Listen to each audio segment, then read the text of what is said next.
चलिए दोस्तों, अब हम पढ़ेंगे ट्रांसलेशन। बहुत इंपॉर्टेंट है, जो आपके पेपर में आने वाले ट्रांसलेशन है ना, तो इनको हम पढ़ेंगे। ट्रांसलेशन पढ़ेंगे, कक्षा 10 का है ये।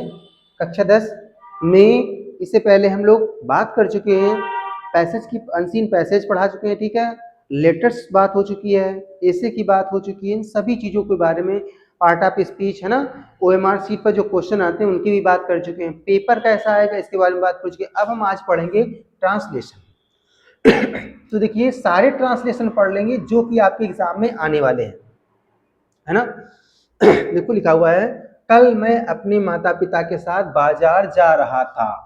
मैं कल अपने माता पिता के साथ बाजार जा रहा था। एक सेंटेंस ऐसा है, 4 सेंटेंस आएंगे 4 नंबर के, ठीक है। तो देखिए, मैं की अंग्रेजी होती है आई। क्या होती है? आई, यानी मैं, है ना। तो कल या परसों या आज ये सब बाद में यूज किया जाता है, ठीक है।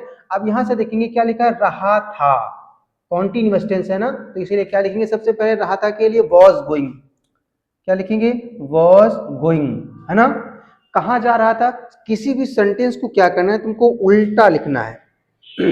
सेंटेंस को उल्टा लिखना प्रारंभ करना है, यानी इधर से इधर चलना है, इधर से इधर चलना है आपको, ठीक है। इधर से इधर चलना है। तो सबसे पहले आपने क्या लिखा? गोइंग लिखा। कहाँ going? To market, going to market. किसके साथ में? साथ लिखा हुआ है, देखो साथ यानी विद। विद किसके साथ में? माता पिता। माता पिता के लिए माई पेरेंट्स, है ना, ठीक है। अपने माता पिता यानी माई पेरेंट्स, और क्या हो जाएगा? स्टरडे, है ना। तो इस प्रकार से ये पूरा जो सेंटेंस है वो ऐसे हो जाएगा। यानी I was going to market with my parents yesterday, ठीक है। कोई समस्या तो नहीं समझने में?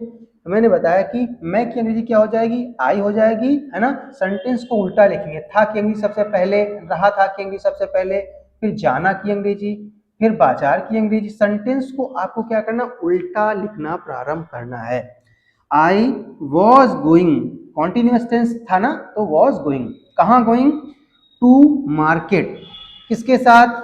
With my parents. कब? स्टरडे, ठीक है। अगर आपने टेंस वाली वीडियो मेरी नहीं देखी है तो टेंस वाली वीडियो देखिए, जिससे कि ये सारी चीजें आपको कंफर्म हो जाए। फिर दूसरा देखो क्या है, रास्ते में एक घनिष्ठ मित्र मिला।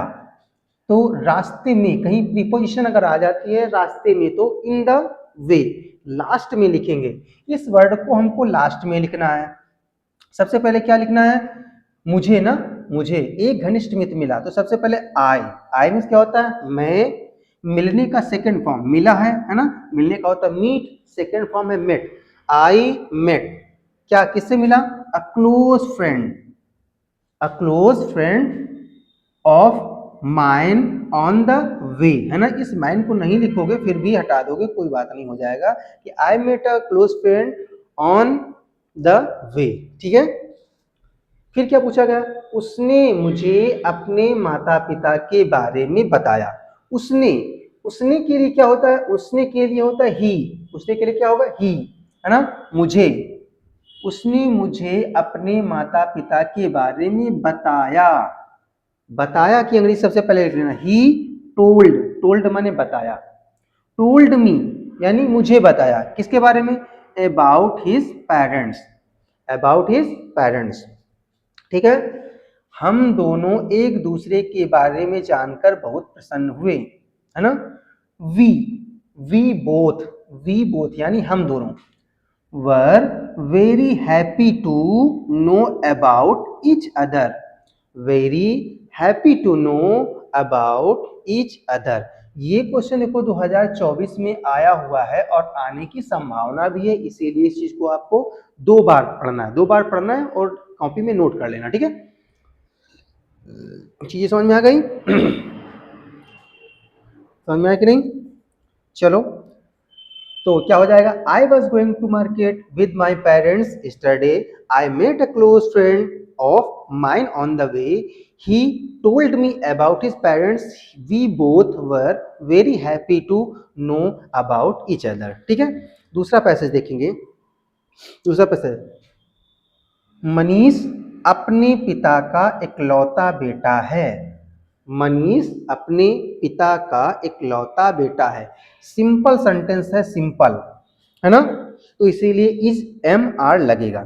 Manish is, Manish is the only son of his father, the only son of his father.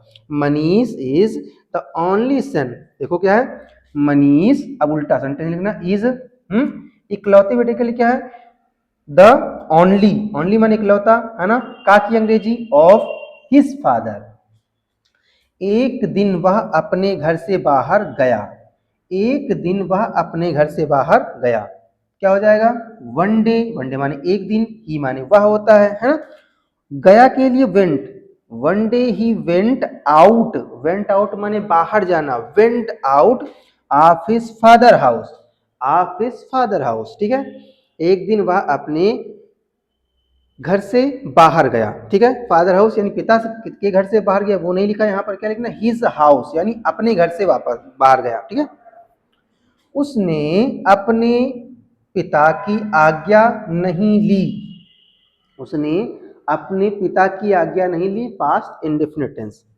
He did not take permission from his father, he did not take permission of his father.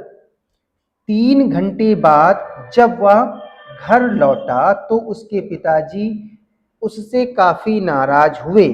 अब ये सेंटेंस बड़ा है, कैसे करेंगे देखो, when means होता है जब, ही रिटर्न, रिटर्न लौटा है ना, रिटर्न यहाँ पर सेकेंड फॉर्म लगेगी, यानी पास्ट इंडेफिनिट टेंस में सेकेंड फॉर्म लगती है। व्हेन ही रिटर्न होम, जब वह घर वापस लौटा, आफ्टर कितनी देर बाद आता है, 3 घंटे बाद, after 3 hours, his father was very angry with him, his father was very angry with him, है ना। तो ये हो गया आपका पैसेज। 2 पैसेज यहाँ पर हुए हैं, दोनों इंपॉर्टेंट हैं, दोनों एग्जाम में आए हुए हैं और ऐसे ही आपके पेपर में आएंगे भी।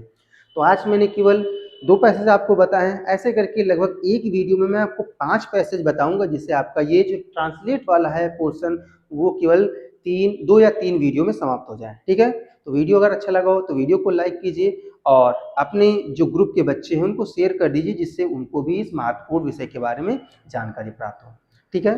तो लाइक शेयर और सब्सक्राइब करना ना भूलें। मिलते हैं अगले वीडियो में।